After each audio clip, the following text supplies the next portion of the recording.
ఒక 2 డేస్ క్రితము నేను చూసిన సంఘటనను మీతో పంచుకోవాలనిపించిందండి.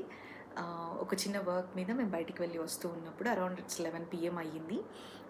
ఆ టైంలో మేము వస్తూ ఉన్నప్పుడు రోడ్ పైన ఒక వైఫ్ అండ్ హస్బెండ్ బైక్ మీద వెళ్తూ all of a sudden bike ఆపేసి ఆ అమ్మాయి బైక్ దిగేసి ఒక దగ్గర కూర్చుందనమాట. కూర్చొని ఏడుస్తూ ఉంది.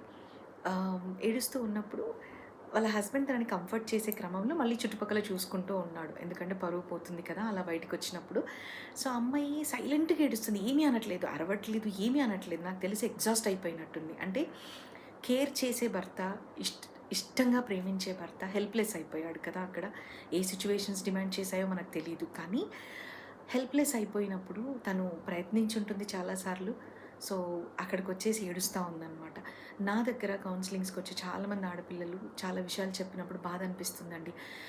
ఇంకా చెప్పుకోలేని ప్రాబ్లమ్స్‌తో వాళ్ళ బాధని వెళ్ళగక్కలేక, అందరి ముందు నటించలేక బాత్రూమ్స్‌లోకెళ్ళిపోయి గట్టిగా ఏడ్చేసి, మళ్ళీ బయటికొచ్చి సంతోషంగా నవ్వుతూ అందరి ముందు నటిస్తూ ఉంటారనమాట. చూసినప్పుడు నిజంగా హార్ట్ మెల్ట్ అయిపోతదండి. చాలా బాధ అనిపిస్తది. ఎందుకంటే ఎవరికీ చెప్పుకోలేరు కొన్ని సమస్యలు. అటు హస్బెండ్ సపోర్ట్ ఉండదు. ఎందుకనంటే ఇయర్స్ టుగెదర్ ఆ సైలెన్స్‌కి అలవాటైపోయి ఉంటారనమాట. చాలా సంవత్సరాలు అయ్యి ఉంటుంది మనస్ఫూర్తిగా మాట్లాడుకొని. బాధ్యతలు అందరికీ ఉంటాయి కదండీ! కానీ ప్రేమ ఒక్కసారి కోల్పోతే మళ్ళీ దాన్ని వెనక్కి తెచ్చుకోలేం కదా! సో, ఇద్దరికీ ఇక్కడ ఒక మాట చెప్పాలనుకున్నాను వైఫ్ అండ్ హస్బెండ్‌కి. అలా మీకు మీరుగా కోల్పోతున్న క్రమం ఉంటే గనక ఒక్కసారి రీచెక్ చేసుకోండి. మీ రికగ్నిషన్ ఒక్కసారి గుర్తుపెట్టుకుంటే ఫ్యామిలీస్ అనేవి చాలా హ్యాపీగా ఉంటాయన్నమాట.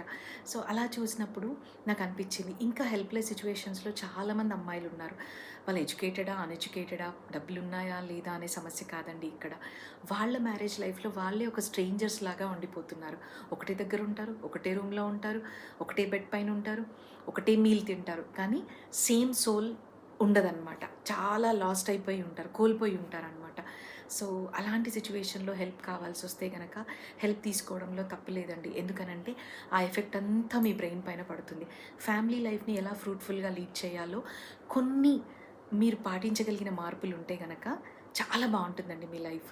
సో, ఆ స్టెప్స్ అనేవి నా కౌన్సెలింగ్ సెషన్స్‌లో మీకు దొరుకుతాయి.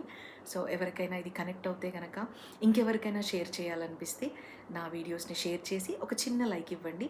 సో, అది నాకు సపోర్టివ్‌గా ఉంటుంది. ఐ హోప్ మీకు ఈ వీడియో నచ్చిందనుకుంటున్నాను. Thank you so much.